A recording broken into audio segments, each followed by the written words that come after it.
Olá, pessoal do quarto ano, como vocês estão? Tudo bem?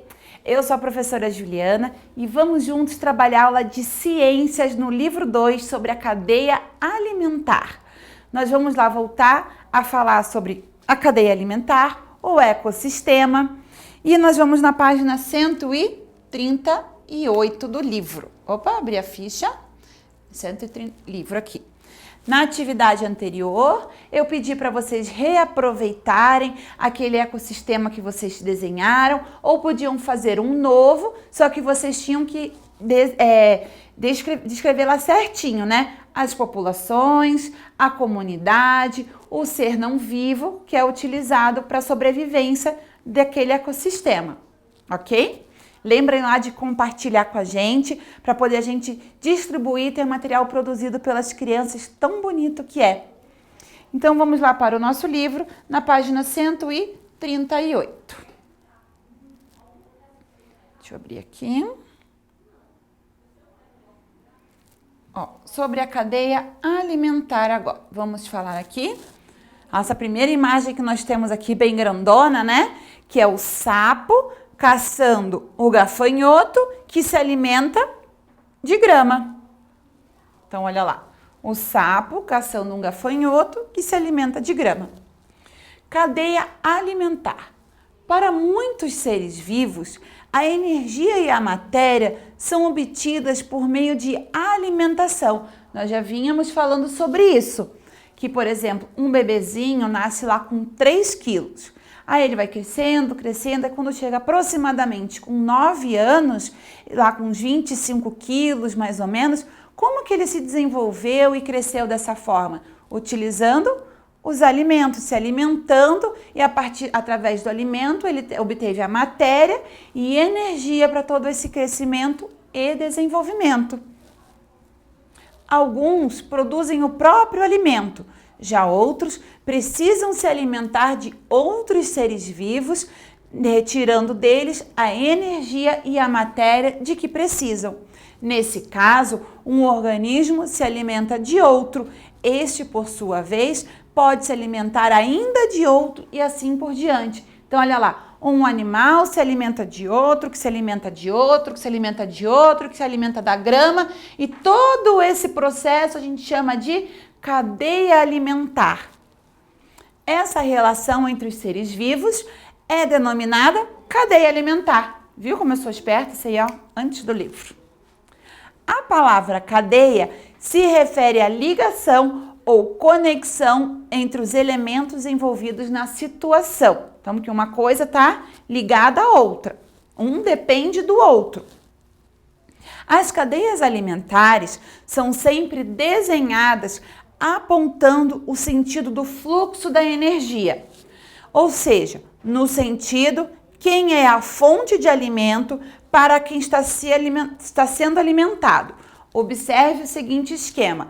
Então, olha só, aqui nessa imagem que nós temos antes, não está mostrando o sentido do fluxo, só está escrito que o gafanhoto usou a energia da onde?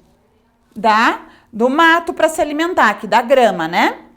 E aí o sapo veio e está usando a energia e a matéria do gafanhoto para se alimentar. Mas aqui na cadeia alimentar embaixo, nesse esquema, já está apontando certinho, ó, a seta, a ordem da energia, da onde vai para onde. Quem precisa da energia de quem? Então, nós temos aqui o vegetal, a planta, que deu energia e matéria para o rato. O rato se alimentou da planta. Aí o rato alimentou a serpente. A serpente utilizou a energia e a matéria do rato.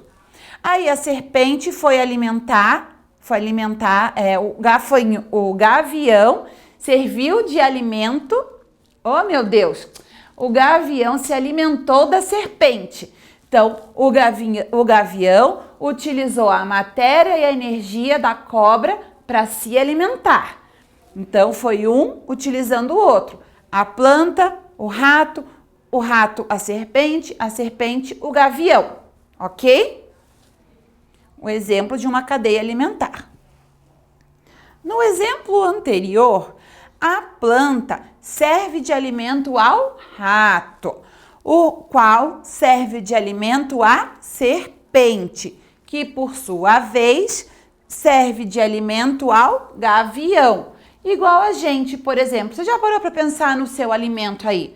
De onde que ele veio, por exemplo, um ovo cozido que a gente come?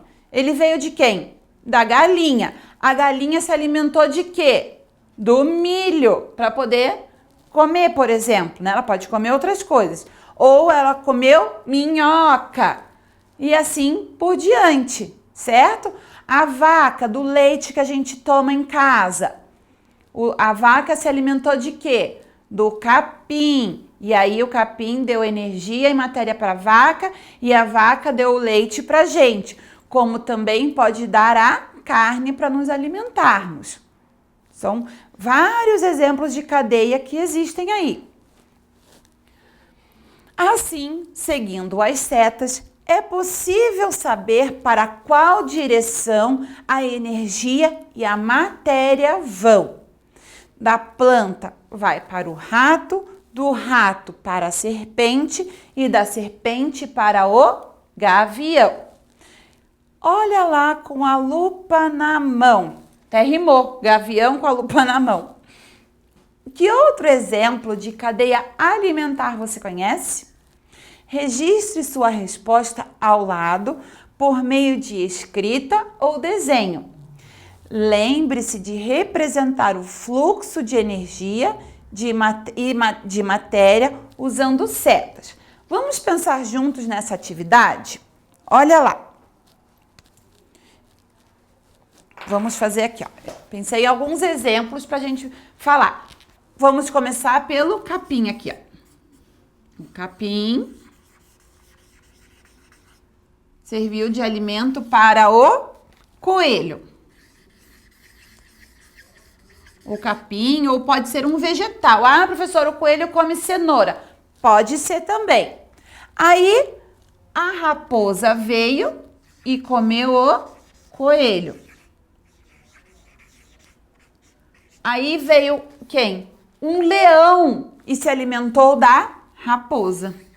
Fechamos aqui uma cadeia alimentar simples, tá?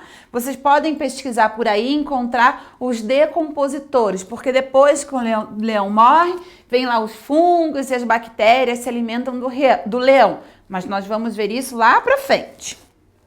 Um outro exemplo de cadeia alimentar que nós vamos citar aqui, ó. A planta.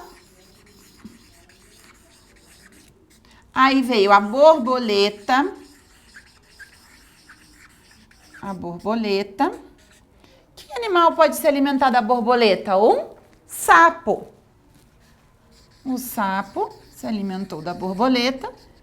E quem que pode se alimentar de um sapo? Uma cobra. Olha lá, outro exemplo de cadeia alimentar.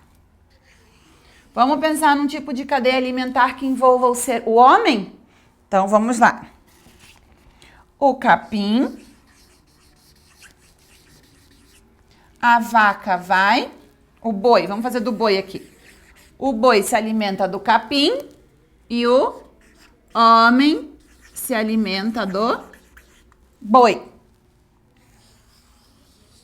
E vamos, por último, pensar em mais uma cadeia alimentar juntos aqui, ó. Mais um exemplo. Vamos lá.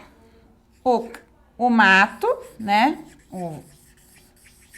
Ou o capim. Eu coloquei mato aqui, mas pode ser o capim, a grama. Servem de alimento para a zebra. Aí vai lá a onça e come a zebra. A onça se alimenta da zebra. Olha quantos exemplos de cadeia eu pensei aqui para dar para vocês. Que outros tipos de cadeia vocês podem pensar? Eu fiz escrito. Vocês podem fazer escrito e desenhar, certo, pessoal?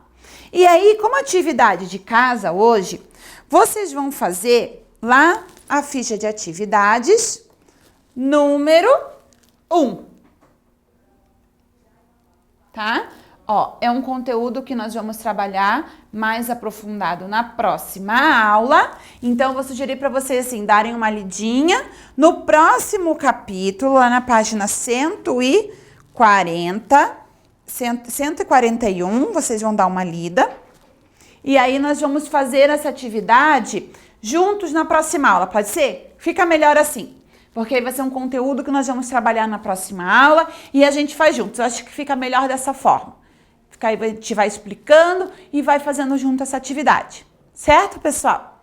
Então, se cuidem, aproveitem bastante esse período em casa, estudando, relendo o seu livro e não se preocupem com a ficha para a próxima aula que nós vamos fazer juntos, ok? Um beijo, galerinha. Tchau!